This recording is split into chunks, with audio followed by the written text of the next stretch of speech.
नमस्कार। उमेश चंद यादव जी की हिंदी पाठशाला में आपका तहे दिल से स्वागत है। आज मैं आईएससी बोर्ड में पढ़ाई जाने वाली किताब काव्य मंजरी का पाठ एक साखी प्रस्तुत करने जा रहा हूं, जिसके कवि कबीरदास जी हैं।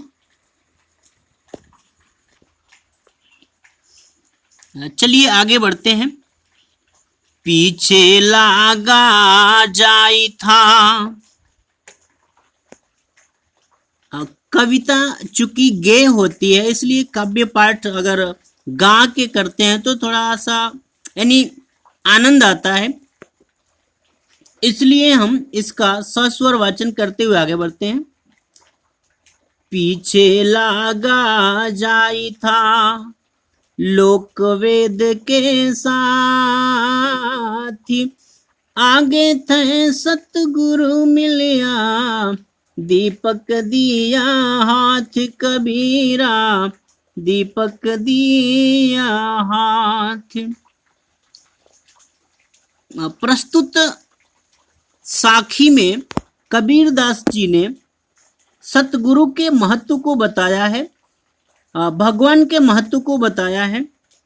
इन्होंने कहा है कि लोक वेद के साथ यानी जब तक मैं भाव बाधा में सांसारिकता में डूबा हुआ था, मुझे कुछ भी पता नहीं था। जब मैं लोक वेद से इससे विपरीत चला, यानी भाव बाधा मोह माया से छोड़ करके मोह माया से जब ज्यों ही मैं दूर हुआ तो मुझे सतगुरु का साथ मिला और सतगुरु ने मुझे ज्ञान रूपी दीपक दिया, जिसकी सहायता से मैंने सतगुरु के महत्व को जान लिया, अर्थात भगवान के महत्व को जान लिया। कहने का मतलब है कि जब तक हम माया मोह में लिपटे रहते हैं, तब तक हमें सतगुरु का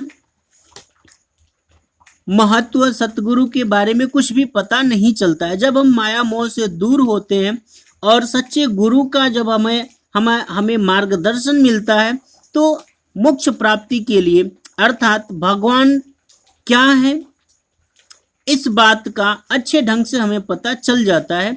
जैसा कि यहाँ पे कबीरदास जी ने बताया है कि सतगुरु की कृपा से मुझे ज्ञान रूपी दीपक मिला, जिसकी सहायता से मैंने सतगुरु के महत्व को जान लिया।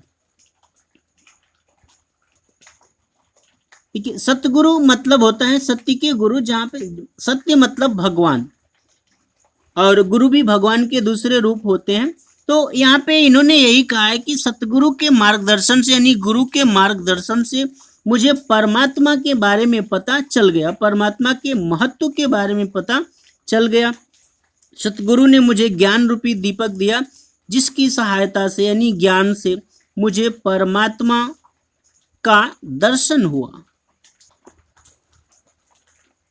दूसरा दोहा है, कबीर बादल प्रेम का हम पर बरसाया, अंतर भीगी आत्मा हरि भई बन राय, कबीरा हरि भई बन राय। यहाँ पे कबीरदास जी ने प्रेम के महत्व को बताया है।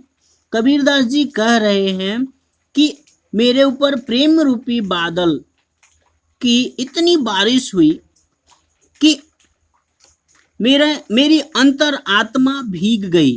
कहने का मतलब सोई हुई आत्मा जग गई और कह रहे कि मेरा जीवन धन्य हो गया। हरि भई बन राय, बन राय का अर्थ जंगल होता है, लकड़ियां होती हैं। तो यहाँ पे ये कह रहे कि मेरा जीवन धन्य हो गया, मेरे जीवन में नई चेतना आ गई, मतलब मुझे नया जीवन मिल गया, मेरी सोई हुई आत्मा जग गई। किससे? प्रेम रूपी बारिश होने से। कह रहे कि मेरी सोई हुई आत्मा भीग गई अर्थात जग गई और मेरा जीवन धन्य हो गया, मेरा जीवन खुशियों से भर गया। तीसरा दोहा है, बांसुरी सुख नारायणी सुख, ना सुख सपुने माही, कबीर बिछुड़िया राम सो, ना सुख धूप ना छा, कबीरा ना सुख धूप ना छाँव। प्रस्तुत दोहे में कबीर दास जी ये कह रहे हैं कि जो लोग भगवान से विमुख हो जाते हैं, दूर हो जाते हैं, अर्थात भगवान के चरणों में जिन्हें प्रेम नहीं है, उन्हें सपने में भी सुख नहीं मिलता है। समझाते हुए कह रहे हैं कि बांसुरी सुख, यानी ना दिन में सुख है ना रात में सुख है।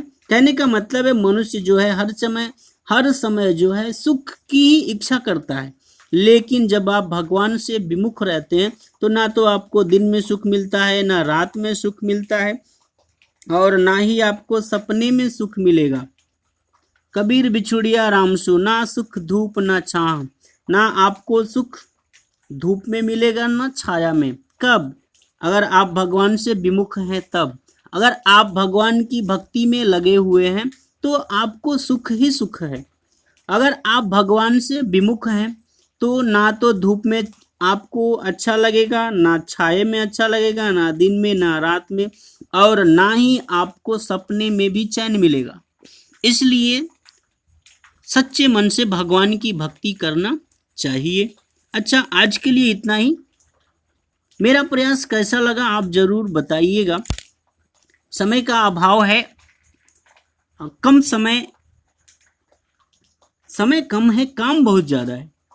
खैर, कैसा लगा आप जरूर बताइएगा। इस पाठ का अगला भाग बहुत जल्दी ही आपके साथ प्रस्तुत करूंगा। तब तक के लिए अलविदा, धन्यवाद। एक बात बता दूं, चैनल अगर आपने अभी तक सब्सक्राइब नहीं किया है तो जरूर कर लीजिए। किए हैं तो आप धन्यवाद के पात्र हैं, आपको बहुत बहुत धन्यवाद।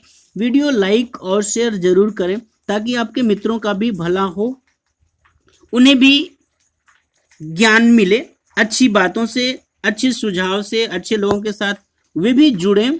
और आप जो कुछ भी जानना चाहते हैं आप कमेंट जरूर कीजिएगा। किसी भी माध्यम से आप हम तक अपना विचार जरूर पहुंचाइएगा। कोशिश करके समय के अनुसार मैं आपको आपकी समस्या का समाधान करने का भरसक प्रयास करूंगा। धन्यवाद। जय हिंद, जय हिंदी।